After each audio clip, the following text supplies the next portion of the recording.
Aku tak pernah bermimpi jadi istri kedua. Aku hanya ingin punya suami yang pulang membawa tanggung jawab. Aku tahu, menjadi istri kedua adalah hal yang tak pernah dibayangkan oleh hampir semua perempuan. Aku pun begitu. Tapi hidup tidak selalu menanyakan apa yang kita inginkan. Kadang ia hanya memberi pilihan yang paling mungkin menyelamatkan kita. Kalau kamu pernah berada di titik di mana jalan terbaik ternyata bukan jalan yang paling kamu harapkan, tuliskan di kolom komentar. Bukan untuk membenarkan apapun, hanya agar kita tahu, di dunia ini banyak orang menemukan jawabannya lewat cara yang tidak selalu mereka rencanakan. Namaku Syarifah. Orang-orang memanggilku Ifah. Dan sebelum hidup membawaku sejauh ini, aku pernah percaya bahwa menikah dengan orang yang terlihat baik sudah cukup untuk membuat hidupku aman. Sejak dulu aku sadar, hidupku tidak mulai dari posisi yang kuat. Pendidikanku berhenti di SMA. Aku sempat kuliah, tapi tidak sampai selesai. Bukan karena aku tidak mau berjuang, tapi karena keadaan memaksaku berhenti di tengah jalan. Sejak itu aku menjalani hidup apa adanya. Pekerjaan datang dan pergi, tidak pernah benar-benar menetap. Tidak ada keahlian khusus yang bisa kuandalkan, tidak ada tabungan yang bisa kubanggakan. Aku hidup sederhana bersama orang tuaku. Umah jarang bertanya soal masa depanku. Abah lebih sering diam. Tapi justru dari diam itu aku tahu, mereka berharap aku aman, meski tidak tahu caranya. Aku sering merasa berada di posisi yang serba tanggung. Tidak cukup kuat untuk berdiri sendiri, tapi juga tidak ingin terus bergantung. Di usiaku saat itu, pernikahan mulai terasa seperti pintu yang wajar untuk diketuk. Bukan sebagai jalan pintas, melainkan sebagai harapan untuk membangun hidup yang lebih stabil. Aku tidak pernah bermimpi muluk. Aku tidak mencari kemewahan, tidak menuntut kehidupan yang serba cukup. Aku hanya ingin rumah yang tenang, dan pasangan yang bisa diajak memikul beban bersama. Aku tahu, dengan kondisiku aku harus realistis. Aku tidak bisa memilih terlalu banyak. Yang bisa kulakukan hanyalah percaya, bahwa selama niatnya baik, dan langkahnya terlihat lurus, hidup akan menemukan jalannya sendiri. Waktu itu aku belum tahu, bahwa kepercayaanku akan diuji bukan oleh kekurangan, melainkan cara seseorang menghadapi kekurangan itu sendiri. Aku mengenal Adi lewat seorang teman perempuan. Ia datang sebagai perantara, menyampaikan niat baik seseorang yang ingin ta'aruf denganku. Caranya sopan, jalurnya benar, tidak ada yang terasa janggal.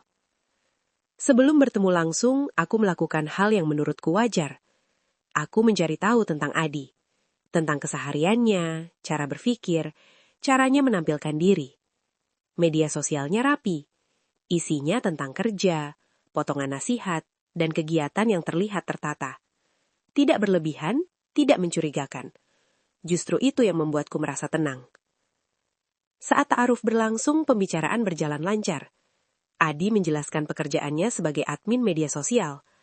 Nada bicaranya yakin, rencananya terdengar masuk akal. Ia bicara tentang proses, tentang membangun karir pelan-pelan. Aku mendengarkan, mengangguk, dan menyimpan harap. Aku tidak melihat tanda bahaya. Tidak ada kata kasar, tidak ada sikap merendahkan. Semua tampak baik, bahkan terlalu baik. Umah sempat bertanya pelan soal kesiapan ekonomi. Adi menjawab dengan tenang, menyebutkan arah dan targetnya. Abah lebih banyak diam, memperhatikan caranya bicara, caranya meyakinkan. Ta'aruf itu berlangsung singkat, tidak berlarut-larut, tidak berputar-putar. Dan entah kenapa aku merasa cukup. Saat itu aku percaya satu hal. Selama seseorang terlihat bertanggung jawab dan punya arah, kekurangan lain bisa dibicarakan nanti. Aku tidak sadar bahwa yang sedang kulihat saat itu bukanlah gambaran hidup yang akan kujalani, melainkan citra terbaik seseorang saat ingin dipilih. Kami menikah tanpa kemewahan. Tidak ada pesta besar, tidak ada sorotan apapun. Hanya akad sederhana, doa umah yang lirih, dan abah yang menepuk pundakku pelan. seperti menitipkan hidupku pada orang lain. Di awal pernikahan, semuanya terasa wajar. Adi bekerja sebagai admin media sosial freelance. Penghasilannya tidak besar, tapi ada. Tidak selalu tepat waktu, tapi cukup untuk hidup sederhana. Kami menyewa rumah kecil. Pagi hari Adi sibuk dengan laptopnya. Sore kadang masih mengurus klien. Aku mengurus rumah, menyesuaikan diri dengan peran baru sebagai istri. Tidak ada tuntutan berlebihan. Kami belajar hidup secukupnya. Saat anak kami lahir, rasa lelah bercampur bahagia. Hidup memang makin sempit, tapi rasanya utuh. Aku merasa berada di tempat yang benar. Meski tidak mewah, setidaknya aman. Adi sering berkata, ini semua proses, bahwa kariernya akan naik pelan-pelan asal konsisten. Aku percaya. Aku memilih percaya. Kami tidak sering bertengkar. Kalaupun ada, hanya hal-hal kecil.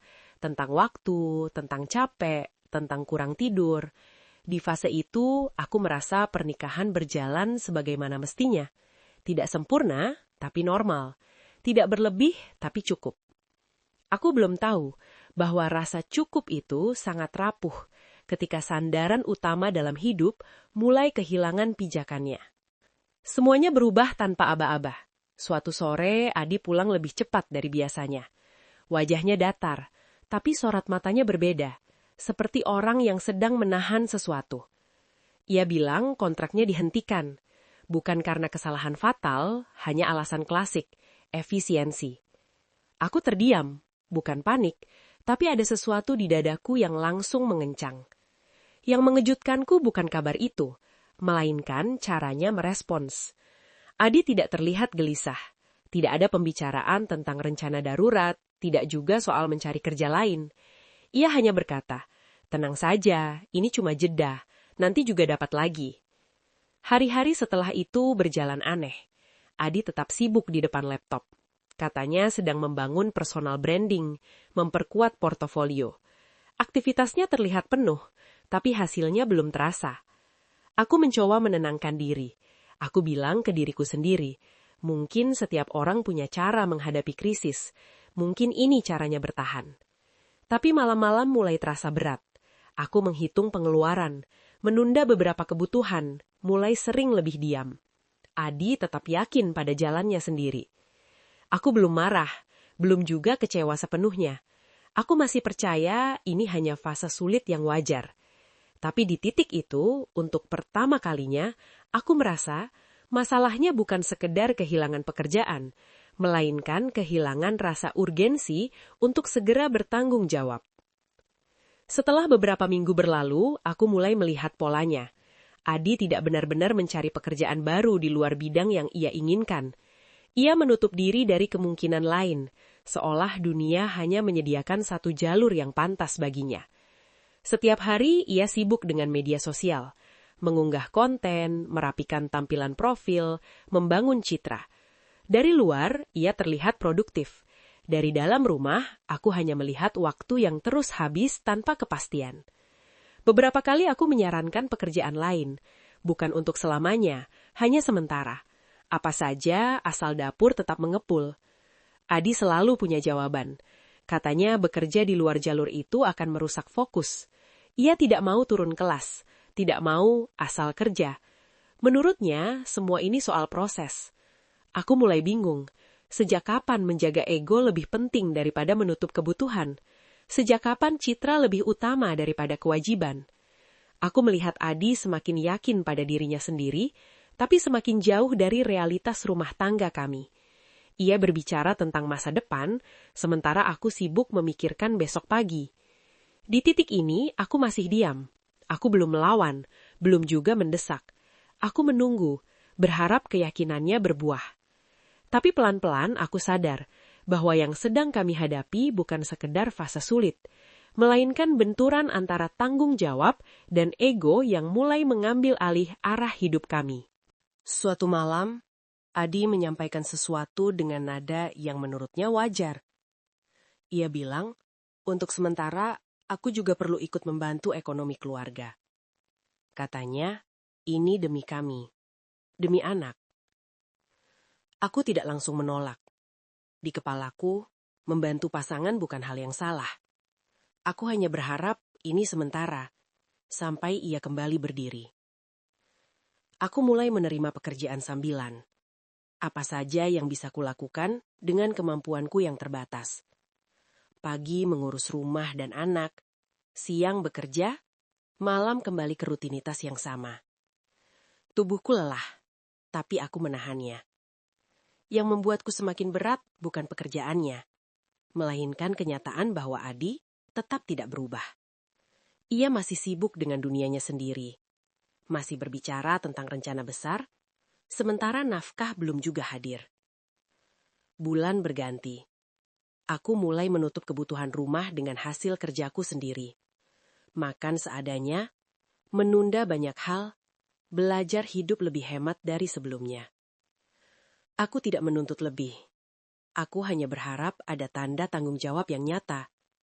Bukan janji, bukan rencana, tapi langkah. Di titik ini, aku mulai kelelahan. Bukan karena bekerja, melainkan karena merasa berjalan sendirian dalam pernikahan. Aku baru sadar, beban itu tidak dibagi. Ia hanya dipindahkan. Dan seluruhnya jatuh ke pundakku. Waktu berjalan tanpa terasa. Bukan hitungan hari, tapi bulan. Dan kelelahan itu tidak datang sekaligus. Ia menumpuk pelan-pelan, seperti debu yang dibiarkan. Aku bangun lebih pagi dari biasanya. Menyiapkan keperluan rumah, mengurus anak, lalu bekerja. Saat malam datang, tubuhku sudah terlalu lelah untuk sekedar mengeluh. Adi tetap di rumah, tetap sibuk dengan ponsel dan laptopnya. Sesekali ia terlihat serius, seolah sedang mengerjakan sesuatu yang besar. Tapi hasilnya tetap sama. Tidak ada pemasukan, tidak ada kepastian. Anakku mulai lebih sering bersamaku. Jika sakit, aku yang begadang. Jika rewel, aku yang menenangkan. Adi ada di rumah, tapi tidak benar-benar hadir. Aku tidak dipukul, tidak dibentak. Tidak ada kekerasan yang bisa ditunjuk dengan jelas. Yang ada, hanya pengabaian yang terus berlangsung. Dan itu jauh lebih melelahkan. Aku mulai jarang bercerita. Bukan karena tidak ingin, tapi karena tidak tahu harus mengeluh ke siapa. Setiap kali ingin bicara, selalu ada alasan untuk menunda. Kadang aku bertanya pada diri sendiri, apa aku yang terlalu menuntut? Apa memang begini seharusnya istri yang baik? Menahan, menunggu, lalu menyesuaikan diri. Tapi setiap malam, saat semua tertidur, aku merasakan satu hal yang tidak bisa kupungkiri. Aku lelah, dan lelah itu tidak lagi sekedar fisik. Ia sudah masuk ke batinku. Pertengkaran itu tidak meledak tiba-tiba. Ia tumbuh dari percakapan-percakapan kecil yang tak pernah selesai. Nada yang meninggi, lalu diam panjang. Berulang tanpa benar-benar menemukan titik temu. Aku mulai bicara soal kewajiban, tentang nafkah, tentang peran, tentang anak yang semakin besar kebutuhannya. Aku tidak menuntut kemewahan. Aku hanya ingin ada kepastian bahwa aku tidak memikul semuanya, sendirian. Adi selalu menjawab dengan logikanya sendiri. Ia bicara tentang mimpi, tentang proses, tentang kesabaran. Katanya, semua butuh waktu. Katanya, aku harus percaya. Disitulah kami mulai tidak saling mengerti. Bagiku, tanggung jawab adalah sesuatu yang harus didahulukan. Baru setelah itu mimpi bisa diperjuangkan. Bagi Adi, mimpi adalah jalan menuju segalanya, termasuk tanggung jawab. Kami berbicara dengan bahasa yang sama, tapi hidup dengan nilai yang berbeda. Setiap kali aku mengungkit soal nafkah, Adi merasa tidak didukung. Setiap kali ia bicara soal rencana, aku merasa diabaikan. Aku mulai sadar, ini bukan lagi soal uang, ini soal prioritas. Soal siapa yang lebih dulu harus dikorbankan. Ego atau kewajiban. Aku tidak ingin menang dalam pertengkaran. Aku hanya ingin didengar. Tapi semakin aku bicara, semakin jelas bahwa kami sedang berjalan ke arah yang berlawanan. Di titik itu, aku mulai mengerti satu hal yang pahit. Cinta saja tidak cukup jika arah hidup tidak lagi sejalan. Aku pulang ke rumah orang tuaku tanpa rencana panjang. Bukan untuk mengadu, apalagi meminta dibela. Aku hanya butuh tempat untuk bicara tanpa harus terlihat kuat. Di depan Uma, aku mulai bercerita pelan-pelan. Tidak ada nada marah, tidak juga tangis yang meledak. Aku menceritakan hari-hariku apa adanya. Tentang bekerja, tentang lelah, tentang perasaan berjalan sendirian. Uma mendengarkan tanpa memotong. Sesekali ia mengangguk, sesekali menarik nafas panjang. Aku tahu, di kepalanya sedang ada banyak doa yang tak terucap. Abah duduk sedikit menjauh. Ia tidak banyak bicara seperti biasanya. Tapi matanya menatapku lama. Tatapan yang membuatku merasa dilihat sepenuhnya. Aku tidak mengatakan Adi laki-laki jahat. Aku hanya berkata, aku sudah kehabisan tenaga. Batin dan pikiranku sama-sama letih. Uma bertanya satu hal yang membuatku terdiam. Fah, kamu masih kuat bertahan? Atau kamu hanya takut dianggap menyerah? Pertanyaan itu menamparku pelan. Karena selama ini aku bertahan bukan hanya demi pernikahan, tapi juga demi penilaian orang. Abah akhirnya bicara. Suaranya pelan, tapi tegas. Pernikahan itu tempat istirahat.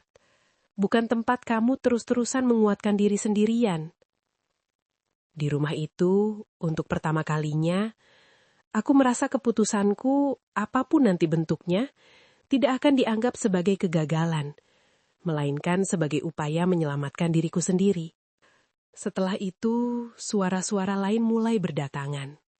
Teman, kerabat, orang-orang yang hanya melihat hidupku dari luar. Mereka menyarankan sabar.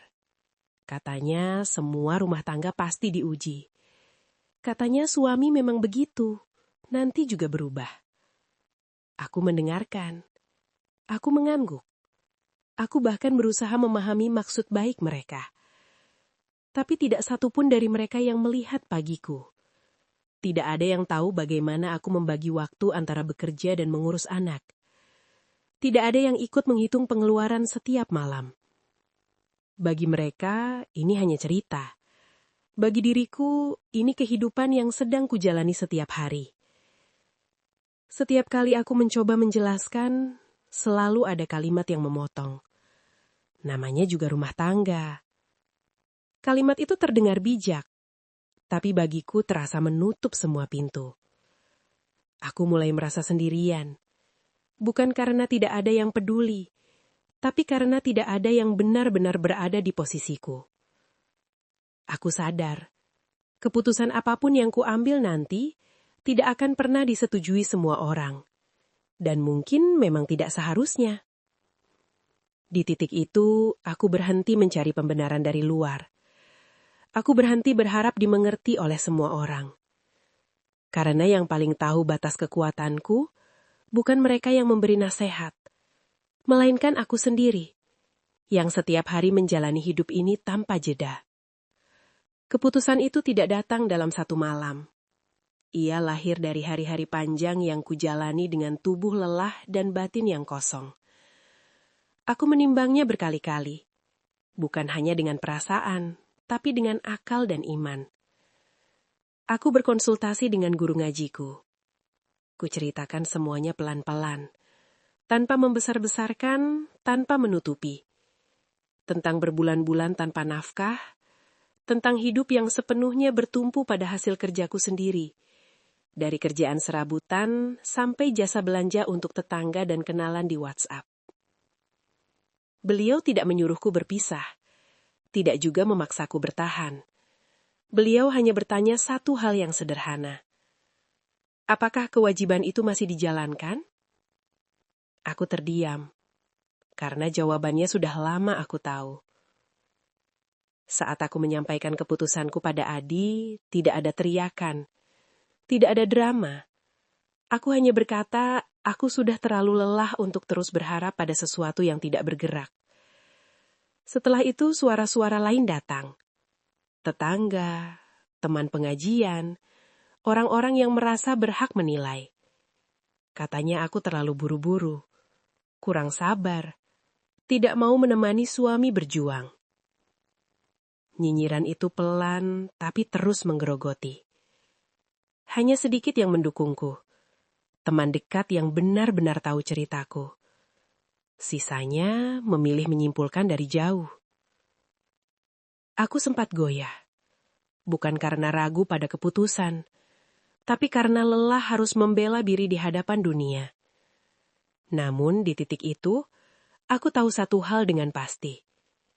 Aku tidak sedang meninggalkan pernikahan. Aku sedang menyelamatkan diriku sendiri. Sebelum habis sepenuhnya. Hidupku tidak langsung menjadi ringan setelah perceraian itu. Tidak ada keajaiban, tidak ada perubahan drastis seperti yang sering orang bayangkan. Aku tetap bangun pagi, tetap bekerja, tetap mengurus anak seorang diri. Secara materi, hidupku bahkan terasa lebih sempit. Tidak ada lagi yang bisa diandalkan selain tenagaku sendiri. Aku masih mengerjakan pekerjaan sambilan, menerima apapun yang bisa kulakukan. Bedanya, kali ini aku tahu, aku tidak sedang menunggu siapapun. Yang paling terasa justru perubahan di batinku. Aku tidak lagi pulang dengan perasaan tertahan, tidak lagi menunggu janji yang entah kapan ditepati. Kesepiannya tetap ada, tapi tidak lagi bercampur dengan kecewa. Tapi tekanan belum benar-benar hilang. Beberapa tetangga masih berbisik. Sebagian teman pengajian memandangku dengan jarak yang berbeda, seolah aku perempuan yang terlalu cepat menyerah. Aku belajar berdamai dengan itu. Aku berhenti menjelaskan. Tidak semua orang perlu tahu alasan hidupku, dan tidak semua penilaian harus kujawab. Di rumah, Uma dan Abah menjadi tempatku kembali menegakkan badan. Tidak banyak kata, hanya kehadiran. Itu sudah cukup. Aku tidak merasa menang. Aku juga tidak merasa kalah. Aku hanya merasa lebih tenang. Dan di tengah ketenangan yang rapuh itu, aku belum tahu bahwa hidup masih menyimpan satu persimpangan lagi yang akan mengujiku bukan pada luka lama, tapi pada keberanianku untuk percaya kembali. Beberapa bulan berlalu sejak perceraian itu. Aku tidak sedang mencari apapun. Yang kulakukan hanya merapikan diri. Secukupnya agar tetap berdiri, tanpa berpura-pura sudah sembuh. Aku kembali rutin datang ke majelis taklim. Di sanalah aku sering bertemu seorang perempuan bernama Aisyah.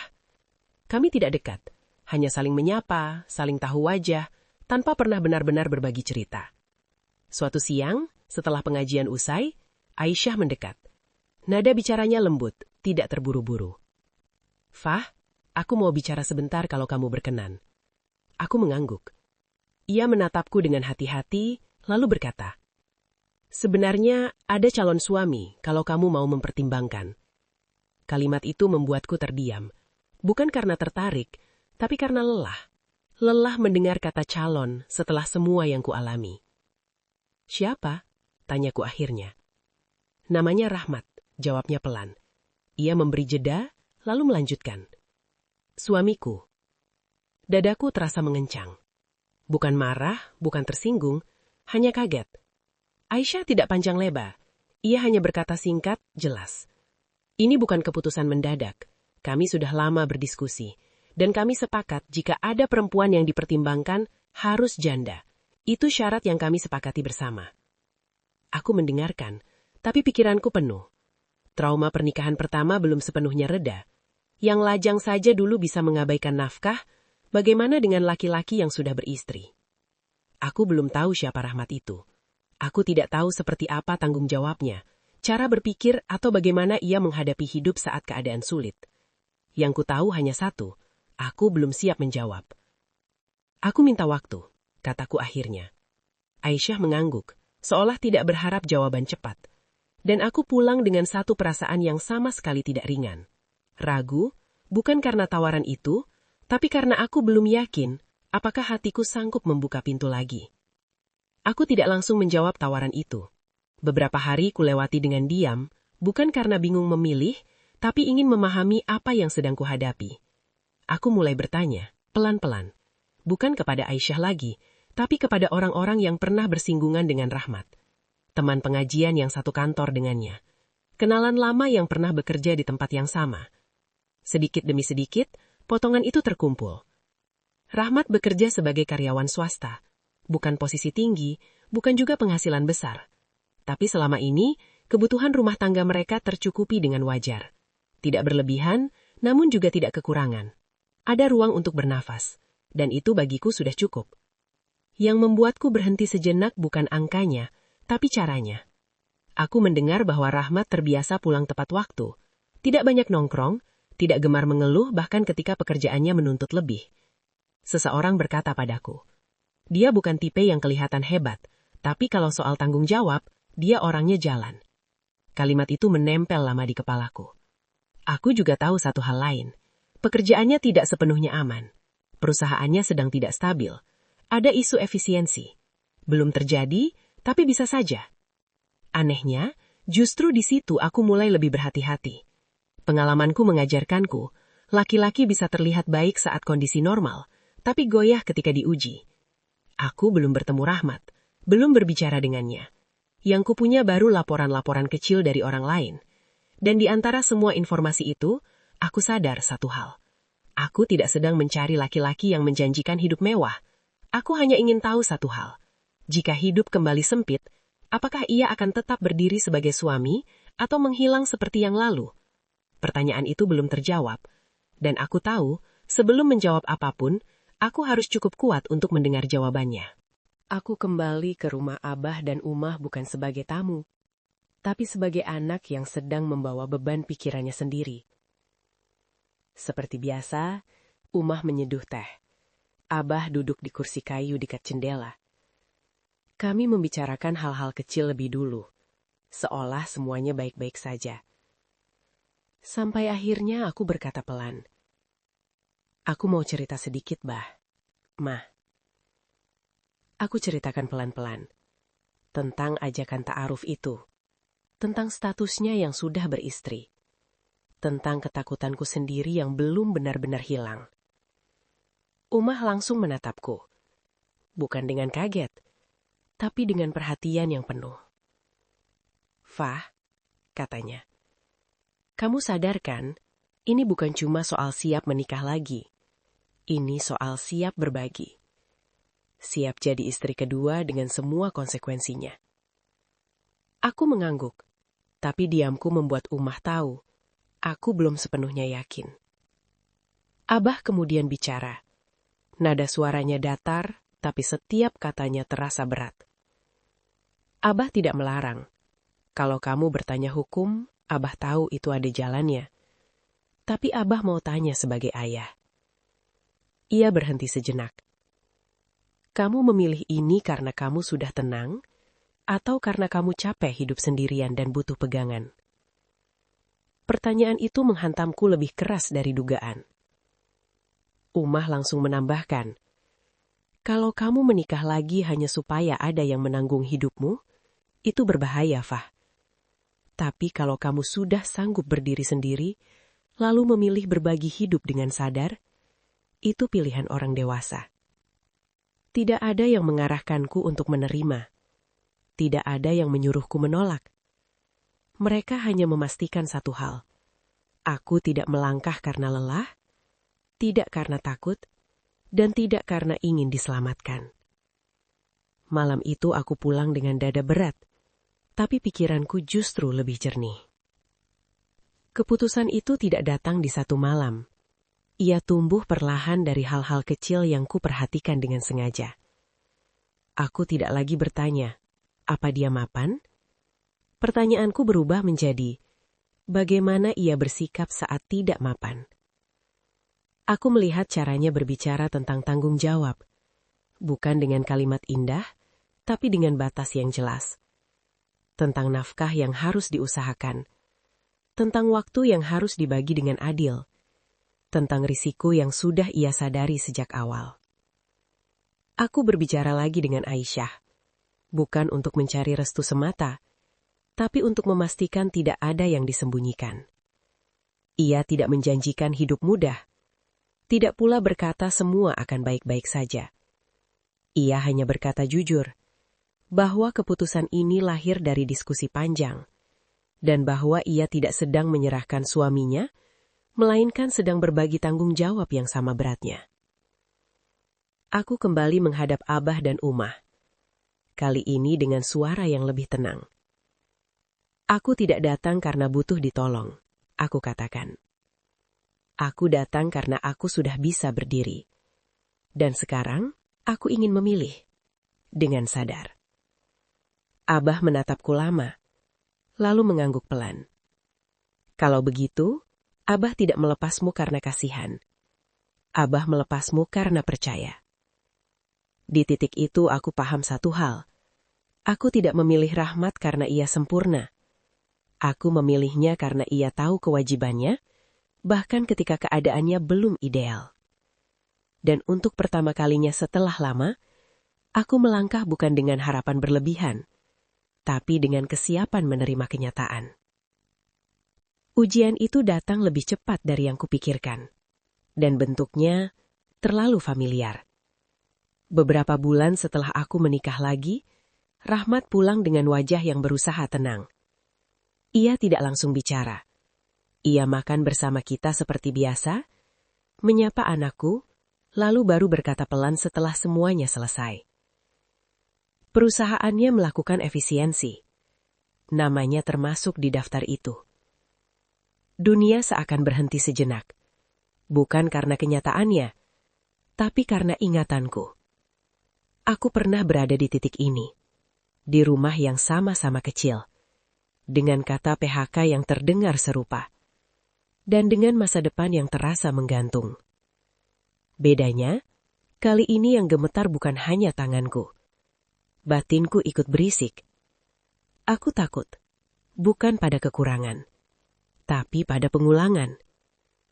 Aku takut melihat laki-laki yang kembali sibuk dengan pembelaan diri. Takut mendengar kalimat, tunggu saja, nanti juga berhasil. Takut kembali memikul beban yang sama, sendirian. Malam itu aku hampir tidak tidur.